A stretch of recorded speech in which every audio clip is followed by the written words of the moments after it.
After 38 years in uniform, I have had the honor of speaking at numerous events before soldiers, leaders, and citizens from all walks of life. But today is different. Today, I speak for the last time as your brigade commander and an active officer of the Armed Forces of the Philippines, because 2 days from now, I will officially retire compulsorily. And with that comes both immense pride and deep emotion. As I said during my PMA testimonial parade and review in Baguio City, ngayon lang talaga nagsisink-in sa aking sarili. Magre-retire na pala talaga ako.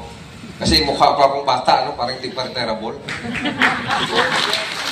But standing here today, seeing all of you, my comrades, my mista, our stakeholders, and my beloved troops, it finally feels real.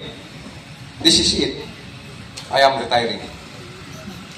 For nearly 4 decades, I have given my life to serving our people, protecting our communities from the different threat groups, ranging from the communist terrorists, the secessionist movements, and some violent extremists in the South. As young officer, I witnessed firsthand how our communities were once plagued by violence, fear, and instability.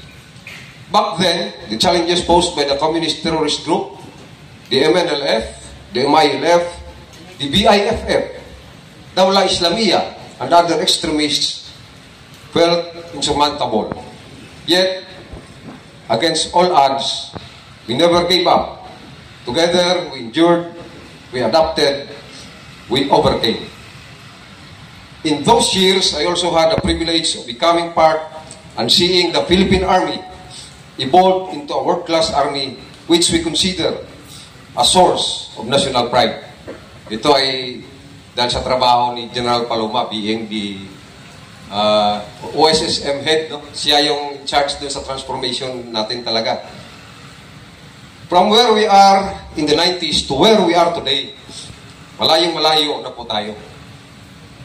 Our capabilities, training, and discipline have been elevated to unprecedented levels.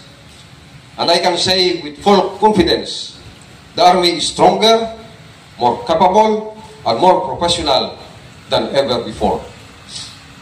Throughout my career, I held firm to one belief, that security is a shared responsibility. Peace is not achieved by the military alone.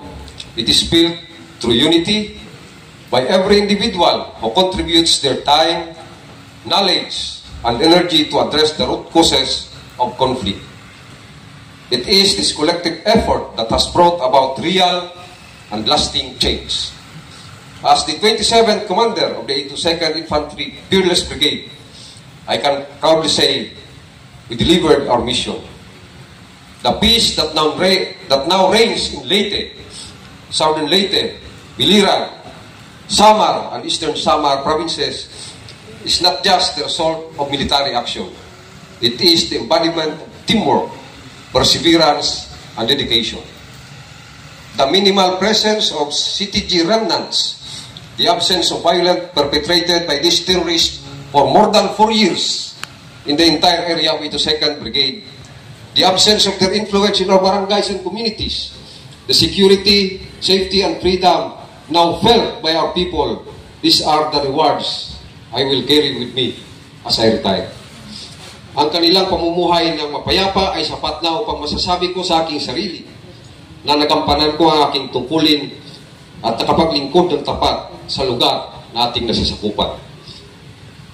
Achieving internal security in our area of operations was never easy, but we made it possible, and for that, I offer my deepest gratitude to our Commander, Major General Adonis Ariel Orio, Philippine Army, represented here by our Assistant Division Commander.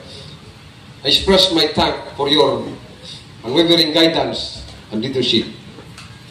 To my former Commander, Major General Camilo Ligayo, his strong foundation allowed us to build greater victories. For everyone's awareness, the 82nd Brigade covers more than half of the entire Region 8. And despite the vastness of our AUR, we successfully cleared all the Consolidado, Consolida, Expansion, and Recovery barangays and dismantled the Apoy and Bugsok platoons of Sub-Regional Committee Sesame in southern part of Samar Island, as well as Platoon 2 of Island Committee Levox here in Leyte under the Eastern Visayas Regional Party Committee. From 65 active NPA members, they are now down to 13 remnants in Samar, in our area in Samar. This is not only a tactical success, it is a strategic victory for the people of Eastern Visayas. With a significant decrease of numbers of communist terrorist group in our AUR, and their inability to radicalize and recruit new members, it is just a matter of time that we could decimate all the elements of the CTGs in our AUR.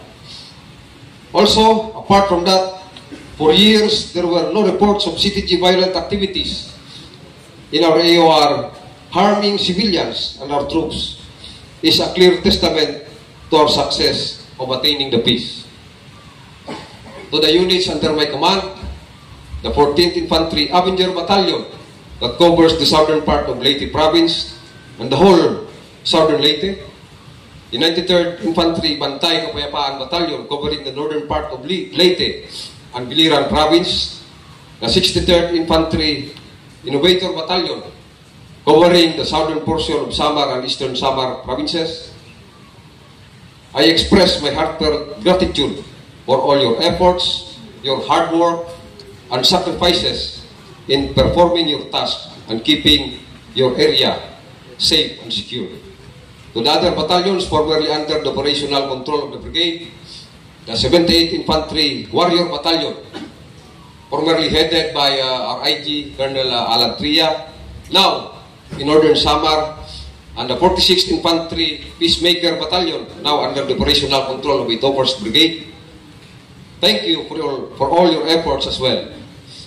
Through our collective and relentless efforts, we convinced a total of 248 communist terrorist group members to surrender and reintegrate into society through different government programs of our Task Force LCAP from national, provincial, down to municipal levels. The success in our campaign is not only measured by how many enemies we have killed, but by how many lives we saved after they abandoned the armed struggle. To the governors of Leyte, Southern Leyte, Biliran, Samar and Eastern Samar, and to the 43 local chief executives, thank you for your strong support and commitment in our efforts to end the local communist conflict. The partnership we had is vital in achieving the peace that our people now enjoy. Please continue to champion good governance, transparency, and accountability.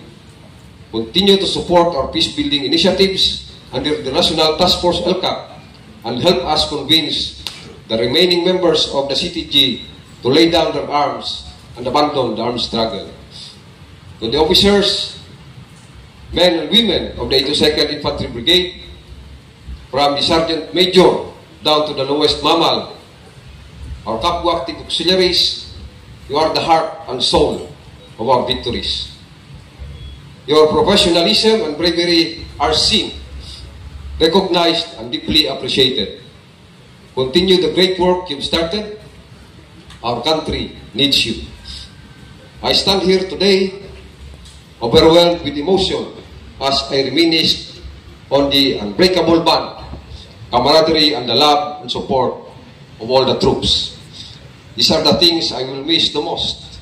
The daily interactions, the shared sacrifices, and the unwavering sense of purpose that we've had together. To Colonel Rico Amaro, my Deputy Brigade Commander, thank you for your leadership, loyalty, and brilliance. You've been a critical pillar in all that we've accomplished. Your leadership and your unwavering support have been instrumental in the success of our brigade. Your strategic brilliance operational excellence, and commitment to our mission have made a difference in the lives of so many. To the brigade staff, headed by our executive officer, Lieutenant Colonel Charlie Saclot, your behind-the-scenes work made our success on the ground possible. You are the unsung heroes of this command. As I close this chapter of my life, I would like also to thank my family, to my children, Bea, Sian, wala dito si Kuya Nico nyo, saka si Owen. Thank you for your love and patience. To my nanay, thank you for your wisdom and guidance.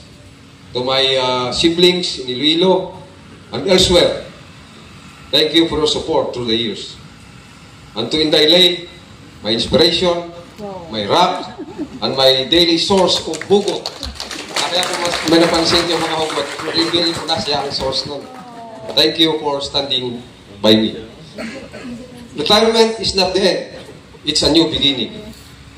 It is my time now to give back to my family, to reconnect, and to live more slowly, more intentionally. I look forward to this new chapter, one that I hope will be filled with peace, joy, and purpose. Though I am hanging up my uniform, I am not leaving behind the values it represents. I live with a full heart, proud of what we've been done, and hopeful for what lies ahead. To the soldiers I leave behind, continue the mission, serve with integrity, live with compassion, and always remember, your work brings peace, hope, and dignity to our people. Damo kasalamat, mabuhay ang 82nd Brigade, mabuhay ang hukbo katihan ng Pilipinas, mabuhay tayong lahat.